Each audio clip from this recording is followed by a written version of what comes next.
If you take Ubers frequently like I do, you should sign up for the safety pin. I've been using it for over 2 years now, and it is the perfect feature.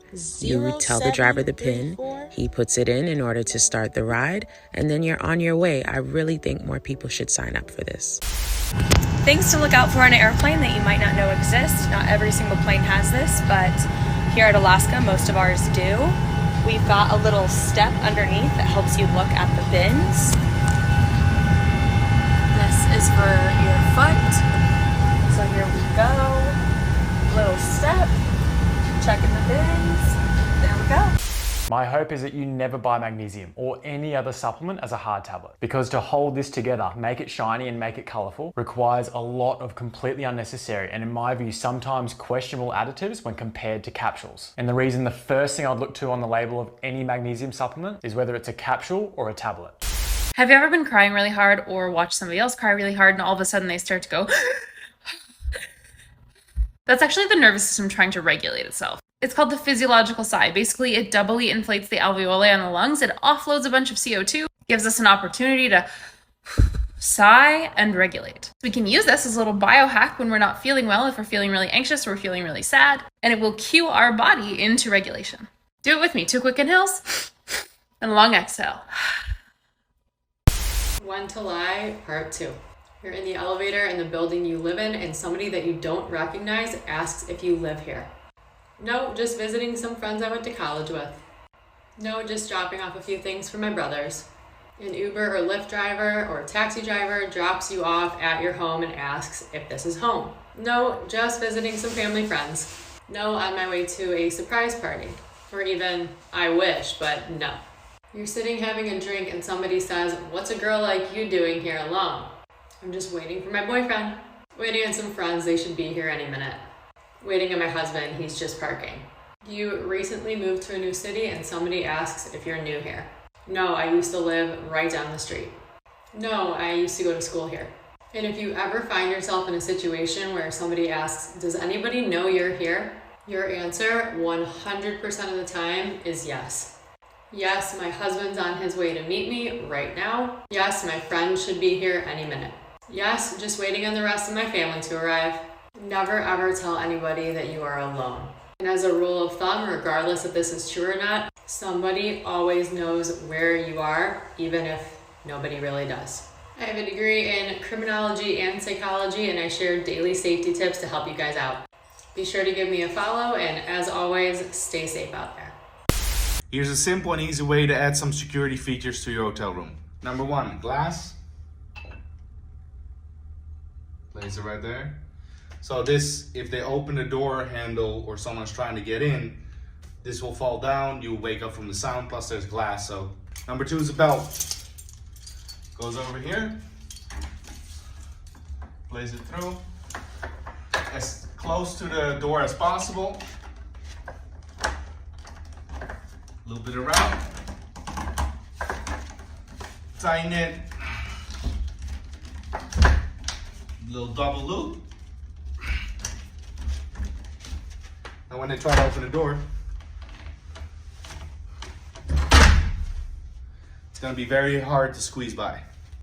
This is how to sleep comfortably on a plane part 3 when you're sitting next to someone you know. It took me years to figure these out, but for this hack you will be using the armrest. And of course a jacket or a blanket. Also, I like wearing my hoodies on the plane because I feel like it keeps your head clean and warm. Anyways, after you fold up your jacket or your blanket, you want to place it on top of the tip of the armrest, then rest the side of your head onto it. You can move it around a bit to find a comfortable spot. And the best thing about this hack is that both sides can use the headrest together. And it doesn't matter if you have an aisle seat or a window seat, it works everywhere. 3 essential veterinary emergency skills every dog owner should know. Number 1, assess, is this an emergency or not? Lift up their lips, look at their gum color. Are their gums bright and pink, or are they pale, suggesting internal bleeding? If your dog is repeatedly vomiting, not bringing anything up, they have a large distended belly, they may be in bloat. That requires urgent treatment. Number 2, what to do if your dog is poisoned. If your 10-pound dog has just eaten 2 tablespoons of these dark chocolate tips, you could be at risk of chocolate toxicity. Great idea to have this hydrogen peroxide on hand to be able to induce vomiting. The dog dose, it is 1 teaspoon or 5 mils of the 3% hydrogen peroxide per 10 pounds of body weight. Rule is 20 pounds, her dose is 10 mils or 2 teaspoons. I put this into a syringe, tilt her head back, stick the syringe into the corner of her mouth, squirt it into her mouth, close her mouth. If you're unable to see an emergency veterinarian in a timely manner, it's a great idea to be able to induce vomiting. 3, your dog's been hit by a car, they're bleeding, they're in shock. Do you know what to do? Lift up their lips, you look at their gum color.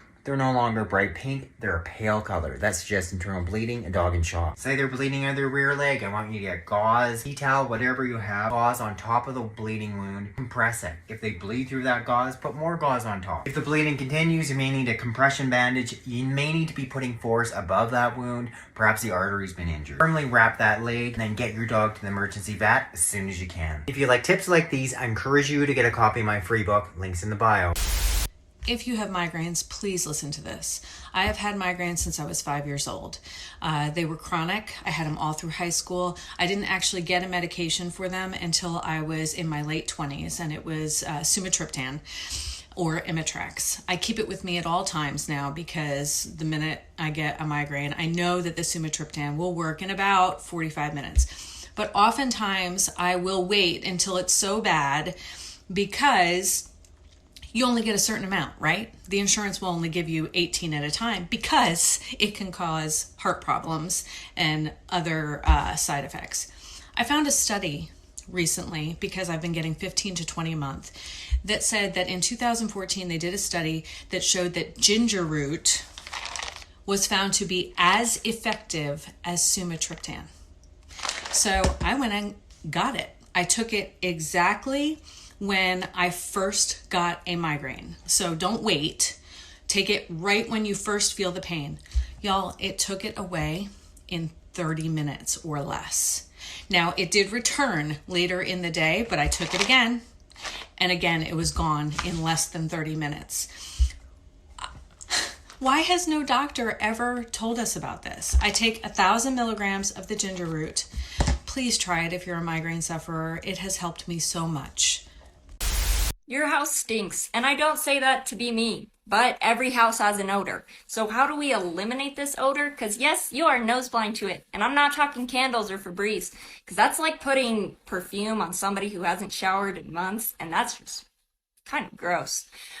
But here are some natural methods that can get rid of the odor completely, and they're super easy. Put coffee grounds in a room or with the smell, or if you don't know which room it is, then ask a friend over and be like, hey, does my room smell? Or you can just do it in every room to be safe. You can do it with coffee grounds or white vinegar. You just pour it in a bowl and you leave it in the room for a day or so. It sucks up the odor and boom, it smells normal again. Now, warning, do not use the coffee grounds or the white vinegar after, because it does have all that odor trapped inside and it would be pretty gross. Now, another thing, laundry rooms. Yeah, most people's laundry rooms don't smell great. Is it because of the dirty clothes? No, actually, it's because of your laundry drain. And that's crazy to think that this isn't like common knowledge, but yeah, your laundry drain is connected to sewage, so when there's not enough liquid in there, then the smell just kind of comes up, and then it's like really gross. So you should actually be pouring water in there and topping it off about once a month. And I mean, the water evaporates over time. That's why you have to keep doing it. But it will keep the smell down. Another thing, sinks. We all know that we have experienced a sink that has not smelled good once in a while. Apple cider vinegar, pour that in there, cleans it up, or cut up a lemon and go ahead and turn on the garbage disposal. It's just like cleaning the garbage disposal's teeth, and you should be doing that about once a month as well. Because if you've ever met somebody who hasn't brushed their teeth, it doesn't smell very good. And you kind of just get a whiff of it and you're just like, it's overwhelming. So yes, we should be cleaning our garbage disposal's teeth.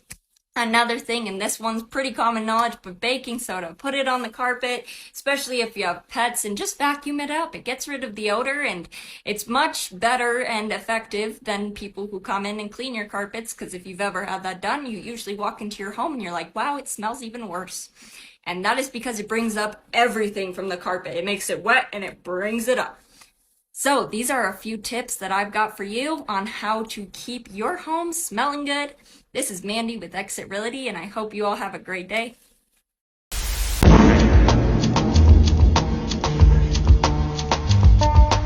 Absolutely. So let me tell you how. Intense exercise, whether that's cycling, running, or even working out, can cause something called rhabdomyolysis. This condition happens when your own muscles end up breaking down and releasing a protein called myoglobin. This ends up being accumulated in your blood, goes to your kidneys to get filtered, and damages them. Hence, you get a Coca-Cola-like urine.